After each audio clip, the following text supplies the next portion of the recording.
Conversa de Classe, apresentado por Maíra Tangerino.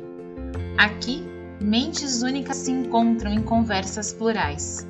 Sintonize-se para mergulhar em uma jornada única de aprendizado e descoberta.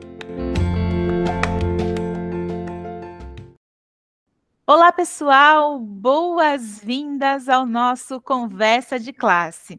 E, gente, hoje eu tô com uma pessoa aqui que ela é uma especialista que, desde que eu a conheci, eu admiro, né, o trabalho que ela tem, a postura que ela tem, e principalmente o conhecimento que ela tem num segmento que tem gerado muitas discussões e reflexões, que é o atual ensino médio, né? Eu até combinei aqui com ela que a gente vai dar um contexto, gente. Essa entrevista, ela está sendo gravada em junho de 2024, né? Vocês estão acessando esse conteúdo em setembro de 2024. E por que é importante situar vocês aí em relação às datas? Exatamente nessas últimas semanas, nós temos várias mudanças em termos legislativos mesmo, de como que fica o ensino médio no Brasil. Mas a Luciana Tenuta, né, a nossa especialista, a professora que está aqui para guiar pela nossa conversa, ela já até chamou aqui um ponto importante, né? A essência do que é o ensino médio não vai ser mudado, né? Mas a gente vai falar um pouquinho aqui sobre esse cenário de forma mais geral e sobre a importância dele aqui na vida das pessoas. Lu, você como mestre em matemática, né, com vasta experiência na educação, produtora de material didático aí e também, né, conduz de perto aí a formação, a articulação com vários professores, como que você vê essas mudanças recentes no ensino médio e quais que você acha que são os principais desafios e oportunidades que eles trazem, tanto para os educadores quanto para os alunos? Professora Luciana Tenuta, com muita honra, bem-vinda ao Conversa de Classe. Obrigada, Maíra. Eu queria começar agradecendo esse convite e essa oportunidade para a gente estar aqui conversando sobre alguma coisa que é o foco do meu trabalho e alguma coisa com a qual eu me envolvo muito, que é a questão da educação de um modo geral. E nesse momento que a gente está vivendo a implantação da Base Nacional Comum Curricular, especialmente no ensino médio, com tantas mudanças, que as pessoas precisam cada vez mais se apropriar delas. E esse é um momento importante para a gente fazer essa discussão. Obrigada, viu, Maíra? Então, vamos lá. Desafios e oportunidades. O ensino médio, como ele está proposto hoje, ele carrega dois eixos fundamentais, que são a formação geral básica e os itinerários formativos. Aí já começa um primeiro desafio, porque isso muda muito a característica do ensino médio que nós tínhamos até então, né?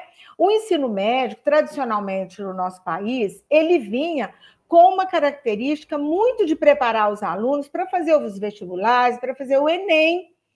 E isso era alguma coisa que, ao longo do tempo, a gente foi percebendo que isso afastava os alunos da escola. A gente tinha muito isso, né? A questão da evasão no ensino médio, principalmente para aqueles estudantes que precisam trabalhar e tudo mais, é uma situação que estava posta e isso precisava realmente ser alterado. A gente está vivendo um momento, um mundo, né, em que a gente não trabalha mais com a educação básica voltada apenas para um ensino simplesmente acadêmico, voltado só para a escola. Então, era mesmo necessário a gente ter alguma mudança que colocasse esses estudantes no ensino médio mais sintonizados com a realidade que a gente vive hoje, né?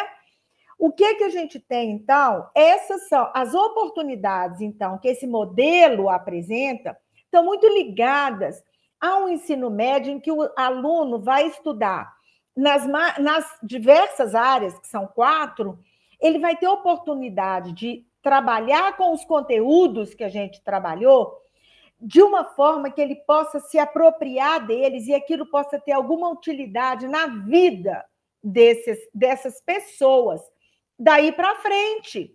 Então, essa é uma oportunidade. Quantas vezes a gente sabe de quantos adultos de uma faixa etária bem, já não tão nova, que não passaram por esse ensino médio e que fizeram todo o seu trajeto e não têm competência mesmo para resolver situações mais corriqueiras da sua vida. No caso da matemática, eu gosto sempre de dar o exemplo dos percentuais. Quantos adultos a gente tem, passaram pela escola, fizeram uma faculdade, foram bons alunos e não têm um pensamento proporcional bem desenvolvido? Quando vão fazer alguma compra que lida com percentuais de aumento, de redução de preço, não sabem lidar com isso, para a gente ficar aqui só nisso, que é muito básico. Então, a ideia é que o ensino médio dê oportunidade para esses estudantes saírem da escola carregando aqueles conhecimentos que eles vão precisar utilizar ao longo da vida. Isso traz um desafio para nós, professores? Traz. Por quê? Porque a gente vem de uma escola em que o papel do professor era trazer situações. Estamos falando aqui da matemática, né? Por exemplo, eu falo desse lugar. Ele trazia os problemas, os exercícios bem resolvidos por ele, apresentava aquela resolução para os alunos, que tinham que fazer vários e vários repetidos, para um dia devolver numa prova, se fosse essa prova dentro da escola, ou nos exames de acesso ao vestibular a uma faculdade, como no caso do Enem, por exemplo. Isso sem nenhuma preocupação que esse aluno tivesse essa oportunidade de usar os conhecimentos pela vida. Esse é um desafio muito grande, porque nós, professores, precisamos mudar uma cultura. Em primeiro lugar, pensar qual é o objetivo da escola na vida das pessoas. Por que é que esses jovens e essas crianças, desde cedo, entram para uma escola? O que elas precisam aprender na escola? E a escola é o lugar de aprender. Essa precisa ser a nossa preocupação. Esses jovens, eles estão na escola, eles estão aprendendo? Eles estão aprendendo o quê? Então, a gente precisa parar e pensar para que eles estão aprendendo isso. Então, esse é um desafio para toda uma geração de professores que vinha utilizando a sua prática, fazendo a sua prática de sala de aula de uma forma, e que agora precisa mudar, inclusive, as suas crenças e os seus valores em relação à escola. Muitas vezes, quando a gente propõe situações para os alunos pensarem e discutirem, o professor, às vezes, sai da sala de aula com uma sensação de que ele não ensinou, porque isso está introjetado na gente. O Antônio Novoa, ele fala, o português que fala lindamente da gente, bicho professor, ele fala que nós, professores, carregamos a escola que nos formou como se fosse uma segunda pele profissional. E que, para a gente, é muito difícil arrancar essa segunda pele profissional. E é isso. É nessa situação que a gente está nesse momento, de arrancar da gente essa escola que nos formou, que foi muito importante para nós. Graças a essa escola, a gente está aqui. Mas essa escola não atende mais às necessidades desse mundo que a gente está vivendo e que sofreu tantas transformações.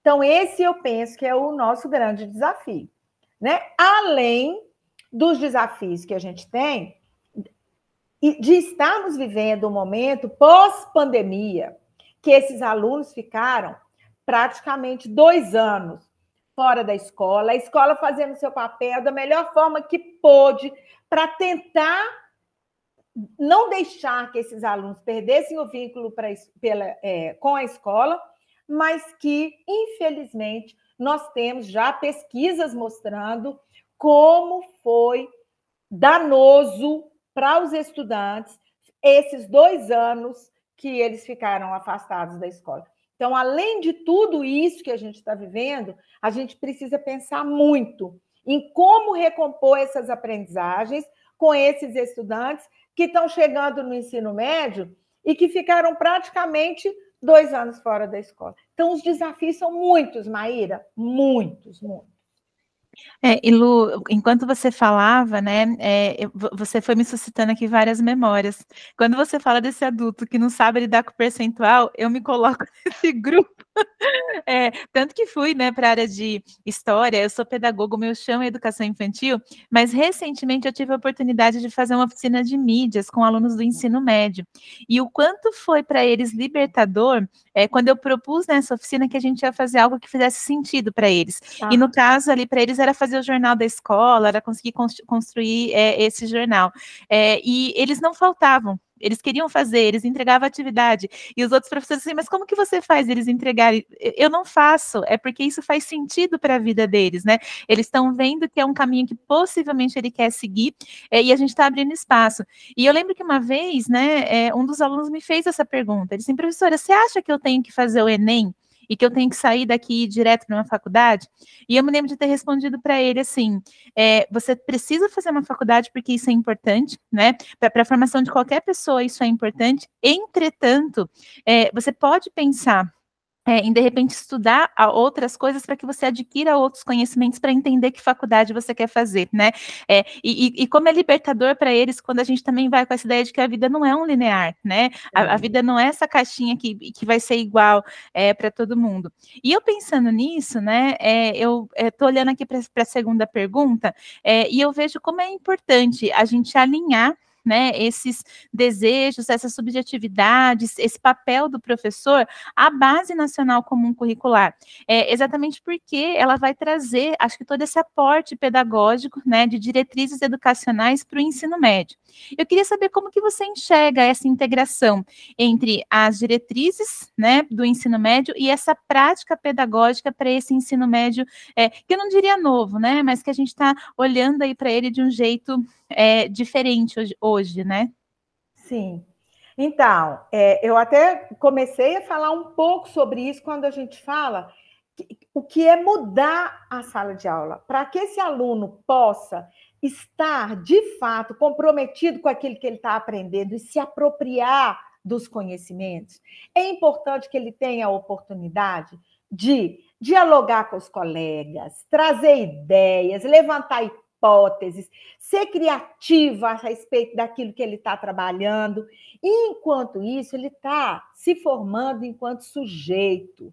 Ele está aprendendo a respeitar o outro, ele está aprendendo a trabalhar em equipe, ele está aprendendo, ele está se desenvolvendo de uma forma integral, né? Porque a Base Nacional Comum Curricular, ela também propõe o desenvolvimento integral dos estudantes. E esse desenvolvimento integral, ele passa por isso, por desenvolver um cidadão que possa atuar com respeito, com confiança, nessa sociedade que ele vive. E isso não pode ser só discurso, Maíra. Quando eu falo disso, eu falo a partir de uma prática. Eu também fui professora de ensino médio e dos anos finais do ensino fundamental durante 25 anos. E naquele momento, a gente já estudava, a gente não tinha ainda os documentos, os parâmetros curriculares nacionais, eles apareceram já no final da década de 90. Nesse momento, eu ainda estava na sala de aula com os alunos, e ali a gente já fazia algumas atividades, a gente já tinha uma prática. Eu trabalhava numa escola que incentivava muito isso. Então, a gente já tinha uma prática de colocar esse aluno pensando matematicamente, levantando hipóteses, sabendo confrontar a hipótese dele com a hipótese do colega e fazer uma discussão muito respeitosa. Isso tudo é construído dentro da escola. Isso é construído. Mas a gente não constrói isso se os estudantes estão só sentados olhando para mim, que sou professora, que falo alguma coisa e eles só podem repetir depois do meu jeito. Por mais que eu treine esses alunos para eles fazerem, por exemplo, uma prova do Enem, porque essa pergunta sempre vem. Mas então eles vão ficar discutindo. E na hora do Enem? Minha gente, se esses estudantes se apropriam daquilo que eles aprendem, eles vão ter muito mais oportunidade e possibilidade de sair bem nessas provas, nesses exames, do que se eu ficar só batendo com eles alguma coisa, que são modelos de exercício e modelos de prova. Então, além da gente estar contribuindo para a formação de um sujeito integral, a gente também está contribuindo muito para que ele se forme dentro de cada uma das áreas, né? A Base Nacional Comum Curricular, ela propõe esse trabalho aí com os itinerários formativos, que são projetos para que os alunos eles tenham a oportunidade de vivenciar situações reais e, dentro dessas situações reais, utilizarem aqueles conteúdos que a gente está trabalhando com eles na formação geral básica. Então, é tudo muito alinhado, Eu tenho feito eu já trabalhei com bastante, a gente já construiu, tenho trabalhado com equipes para construir itinerários formativos, e aí a gente tem sempre essa preocupação. No caso da matemática, o que a gente está trabalhando junto com outras áreas, a partir de problemas que são problemas reais, e aí que os estudantes tenham a oportunidade de usar a matemática à medida que os problemas vão surgindo dentro de uma situação que eles se propuseram a resolver. E aí é muito interessante, porque na mesma sala de aula, você tendo diferentes grupos trabalhando com seus projetos, cada grupo vai puxando aquela matemática, que é aquele eixo, aquele conteúdo que nós todos estamos envolvendo com ele, mas que para cada grupo aquilo vai chegar de um jeito, as necessidades vão ser diferentes, e cada vez mais eles vão aprendendo mais conteúdo e vão se desenvolvendo mais como sujeitos. Agora, para isso, é importante que a gente, professor, possa acreditar nisso, né, Maíra? A gente precisa muito acreditar que isso, de fato, contribui para a formação desses estudantes que estão com a gente hoje, né? Exatamente, né, Lu? Você já atuou, por exemplo, como supervisora do Pacto Nacional pela Alfabetização na Idade Certa, né? Eu falo até para você, eu fui já coordenadora de Fundação Casa, e eu sentia muito na pele o impacto, né, quando você recebe um adolescente que não se alfabetizou na idade certa, que evadiu a escola, e aí, né, por questões que têm a ver com a criminalidade, e a gente vê o quanto fica um buraco na vida dessa pessoa, né, numa sociedade letrada em que a comunicação é feita expressivamente pela escrita e pela comunicação da fala também, né, fica um buraco ali. Eu até queria saber um pouquinho, né, você até já começou a falar um pouco que você acompanha de perto formação de professores, como que você acha que essas mudanças do ensino médio têm impacto na formação dos docentes, né? E quais as demandas mais urgentes hoje nesse sentido?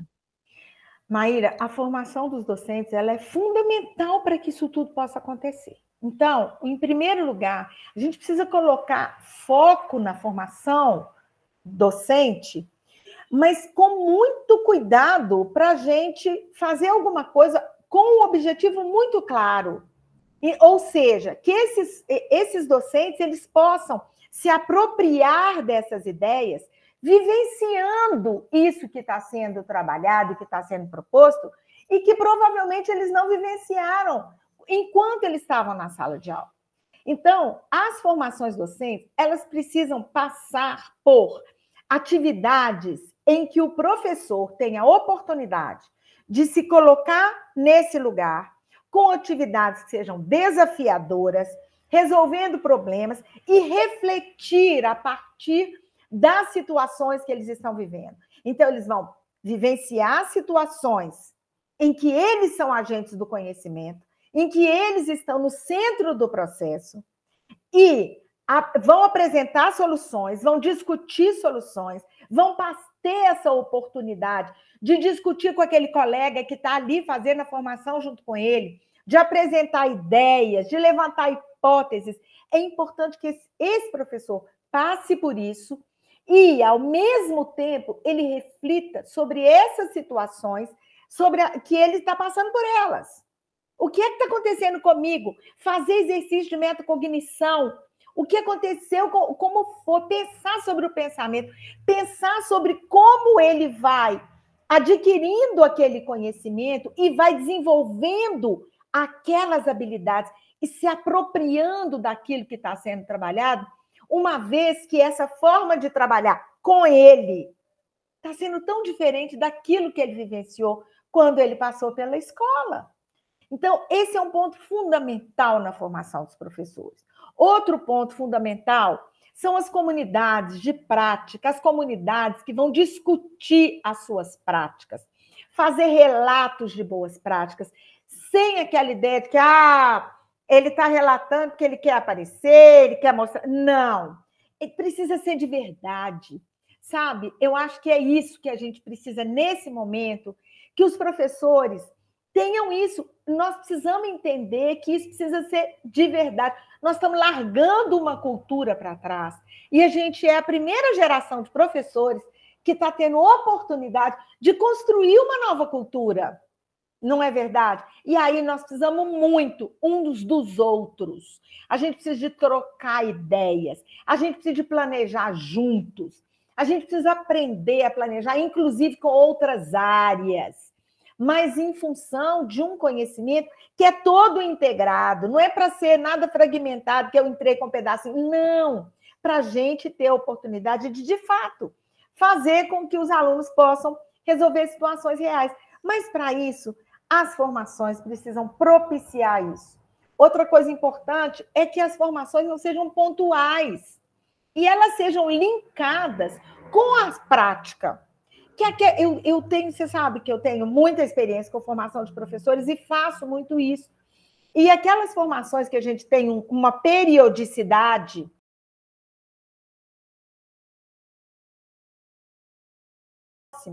a gente possa propor atividades, propor que esses professores desenvolvam na sua sala de aula algum tipo de prática que resulte daquilo que foi discutido naquele dia. E que no próximo encontro eles tenham a oportunidade de relatar, de discutir com o colega como foi que aconteceu. Por que é que eu fiz isso na minha sala de aula a partir daquilo que a gente discutiu aqui no último encontro? Minha gente, isso é de uma riqueza enorme, Maíra. Isso modifica as pessoas. A gente precisa se modificar, a gente precisa modificar as nossas crenças, os nossos valores em relação à escola. E uma coisa que eu gosto muito de falar, isso não é para banalizar a escola, é o contrário disso. É para que esses alunos tenham a oportunidade de ter uma formação muito mais consistente, seja ela em forma dos conhecimentos que ele vai ter e das habilidades que ele vai desenvolver em relação às diversas áreas, mas também das competências gerais, que vão estar presentes sempre. A gente tem competências gerais que falam de criatividade, que falam de discussão com o colega, né? De respeito ao outro, que são aquelas 10 competências gerais, elas dizem respeito ao como a gente vai trabalhar com esses estudantes. É esse como que vai fazer com que as competências gerais sejam desenvolvidas ao longo de toda a formação básica. Então, é preciso que todos esses professores que estão com esse desafio imenso nesse momento de mudar uma prática, que eles tenham essa oportunidade de vivenciar uma formação muito consistente, muito séria, com objetivos muito claros, para que a gente possa realmente dar essa virada que a gente precisa dar, né? E Lu, que lindo, né, a gente pensar isso, né, que nós somos a primeira geração de professores que está virando a roda da história, né? Isso me encanta. Me encanta muito isso. E eu falo em formação, quando eu estou junto com o professor de ensino médio, né, que sim, a gente lembra com muito carinho, talvez a professora lá da primeira série, porque ela alfabetizou, ou da professora do 5º ano, porque ela tinha um jeito todo especial de ser, isso é muito comum. Mas é muito mais comum quando você fala com um adulto que acabou de fazer essa passagem, que ele lembra daquele professor do ensino médio que deu aquele incentivo, que ajudou ele a pensar diferente, que ajudou ele a encarar a vida diferente, né? Então, claro, toda a parte pedagógica ela é super importante, mas também tem essa questão do vínculo, que às vezes a gente pouco fala, né? Do vínculo tão poderoso que é você ter o seu professor do ensino médio te incentivando, né, a ir para a vida. E aí, para a gente finalizar, acho que você já comentou muito, né, dessa parte da preparação e aí do papel do professor. Tem alguma dica, né, algum recado, né, que você quer deixar aí para os professores do ensino médio, pensando aí nesse apoio que eles vão dar para construir uma sociedade mais crítica, mais participativa e mais inclusiva? Olha, a dica que eu tenho é que nós precisamos estudar muito. É muito, muito. Nosso professor, primeiro a gente precisa conhecer quais são esses documentos que hoje regulamentam a educação no nosso país. Esses documentos precisam ser... Cada professor precisa ter acesso a esse documento, ele mesmo lê o documento. Eu sempre falo, Mayra, que é um documento de 600 páginas, a Base Nacional Comum Curricular, mas cada um de nós tem o foco do seu trabalho ali. O pessoal da matemática, por exemplo, quando eu vou trabalhar com eles, eu falo, gente, da página tal a página tal, a gente tem isso, da tal a tal tem... A gente não precisa ler 600 páginas, não é isso. Nós vamos estudar o documento naquilo que diz respeito ao nosso trabalho. Mas vamos, em primeiro lugar, nós precisamos, todo profissional da educação hoje precisa ler o documento naquilo que diz respeito ao seu lugar na escola, e entender e fazer a sua interpretação e ter a oportunidade de discutir sobre esse documento, mas a partir daquilo que ele conhece, que ele leu. Porque é muito comum, eu ouvi falar que era assim, eu ouvi falar que era assim, mas você já foi no documento e leu? Quantas vezes aconteceu isso comigo? A pessoa já está batendo sem nem ter lido, porque ouviu falar que era assim ou assado. Então, assim, vamos nos apropriar do documento. Esse é o primeiro ponto. Segundo ponto, vamos nos disponibilizar para a gente entender que a gente precisa fazer uma escola diferente. E, como eu disse, cabe a nossa geração fazer essa virada. E a gente não vai conseguir fazer isso sem a gente realmente se apropriar, estudar, se disponibilizar para as formações que estão sendo oferecidas, instituir grupos de trocas, seja dentro da própria escola ou dentro de uma rede que você trabalha. Vamos criar formas da gente conhecer o que os colegas estão fazendo, como estão fazendo. Vamos contribuir com as formas como nós estamos fazendo. Bora, gente, trabalhar nisso, porque eu acho que vale muito a pena, muito a pena. Lu, professora Luciana Tenuta, muito obrigada pela entrevista, né? É sempre um aquecido no coração te ouvir falar, né? A gente tem mais certeza por que a gente está aqui, por que a gente é professor, né? Muito obrigada mesmo pela generosidade. E, pessoal, fica a grande dica, né? Acompanhem aí essas transformações, mas olha a dica da especialista, hein?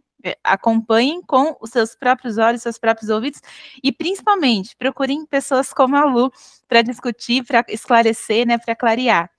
E a gente se vê, gente, no próximo Conversa de Classe. Até mais!